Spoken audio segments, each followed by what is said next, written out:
out here at Riverbend Park in Smithville, Texas, and I'm going to share with you today the joy of Dutch oven cooking.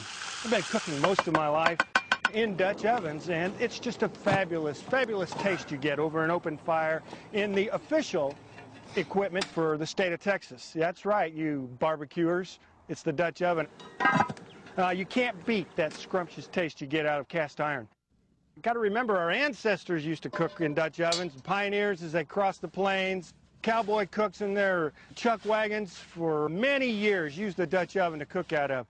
It acts just like your oven at home. As you can see right here, we've got a lid with a rim which holds the coals on top.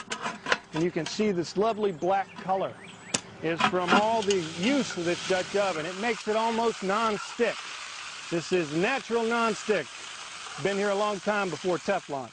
For taking care of the Dutch oven, we never use soap on it. And when I store my Dutch oven, I always have a little piece of paper in here. This piece of paper keeps some of the moisture and helps it to wick out and keeps rust from forming, which is just bad for a Dutch oven. We've got a nice little handle here. It's something we can use for lifting the Dutch oven. And another key part of this for an open fire Dutch oven are the legs. The legs on here keep it elevated above the coals so that air can circulate around them and produce the heat on the bottom. It's really a fabulous piece of equipment that you can cook with outdoors. Folks, don't be afraid to go out and buy yourself a Dutch oven and try things at home. In the next segment, I'm going to show you how to do a basic meal, one-pot meal in a Dutch oven that anyone can do. The Dutch oven's very forgiving. So get out there, get yourself a Dutch oven. Y'all ready to eat? And enjoy a great meal with you and all your friends. All right.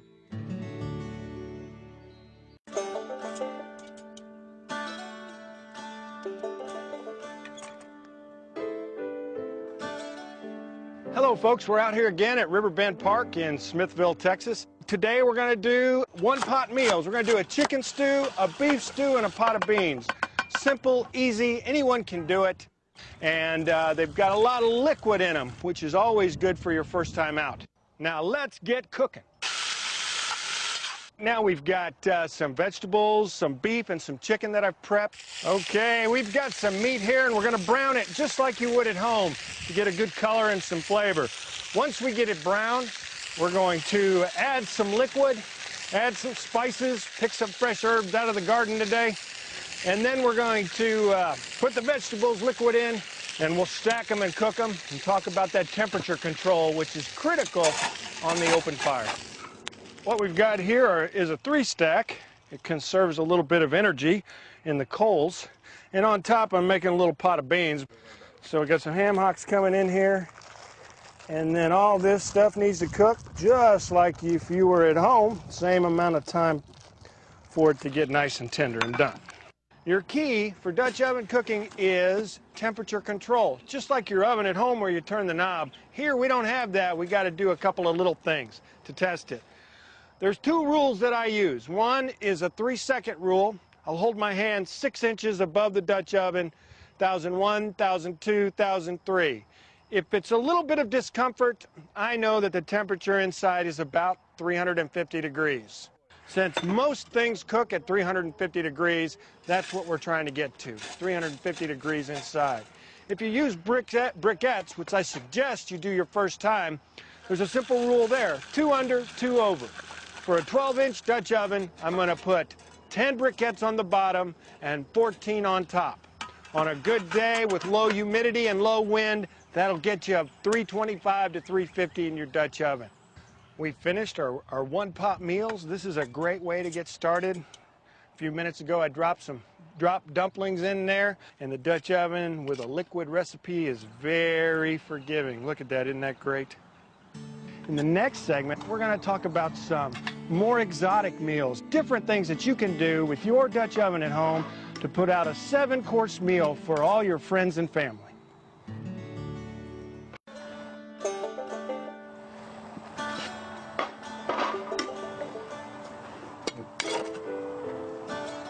We had a great little one-pot meal for lunch, and we're going to try something that may seem a little more difficult, but still easy to do for evening. We're going to do some roasting and some baking.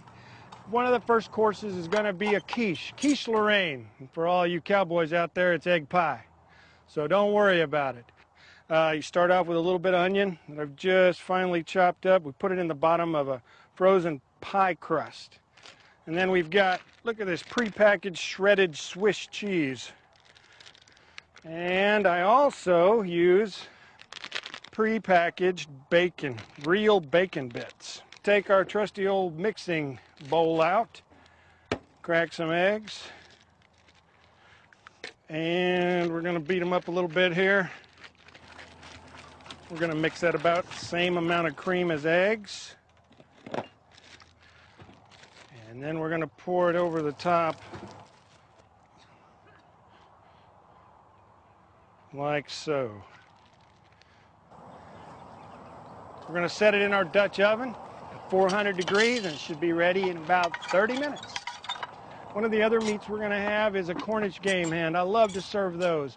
They're very easy to do, and people just think they're this fabulous exotic meal. We're going to take those game hens and take some fresh herbs chopped up and some softened butter and put that inside the skin of the bird. Put a little bit of stock in the bottom to keep them moist, and we're going to roast those also. And finally, I've got a great tenderloin of beef over here that's been marinating in fresh vegetables and a little bit of red wine vinegar. And we're going to roast that also till it's a great medium rare, slice it thin, and serve it to folks. You know, we got to do what everybody loves, that dessert. That sweet tooth in you, we're going to get you right now. We're going to do a simple, basic peach cobbler that you can do at home, and it's really flavorful. First, we're going to start with our Dutch oven that's ready to go and put a little bit of butter in there. Make it nice and creamy when it cooks down. I like mine real peachy, so we're going to put in a can of peaches. Whole peaches in here. And get them all nice and spread out in there. Put our cake mix in here. Add a little bit of milk. Just let it come out there all over the top. And that's all there is to it. We'll put it in an oven at 350 degrees, and then you'll have a great peach cobbler cooked out of a Dutch oven. All right, this is what it's all about. Cooking on an open fire, sitting here with all your good friends, getting ready to have a great, fabulous meal. You can do it also. Get yourself a Dutch oven and give it a try.